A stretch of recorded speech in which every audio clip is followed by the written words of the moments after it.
صباح الخير، استاذ ربيع معايا. ايوه انا ربيع. انت مين؟ انا محامي العيله يا استاذ ربيع، انا جاي ابلغك ان انت ورثت مليون جنيه. بتقول كام؟ اخدهم امتى دول يا استاذ؟ ده الكارت بتاعي، تقدر تستلمه في اي وقت.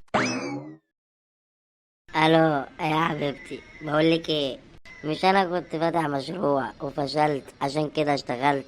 ايوه حبيبي، وانا قعدت اقول لك جرب مشروع غيره لو اتوفرت دلوقتي فلوس ونجح توسعي المشروع وتفتح مشاريع كتيرة.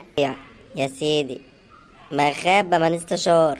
طب بالمناسبة حبيبتي، انت ايه رأيك في مشروع جوازنا؟ تروحي فين؟ انا خايفة اقول له فاشل يجرب غيره، وخايفة اقول له ناجح يفتح مشاريع كتيرة. انت عمال تروحي فين؟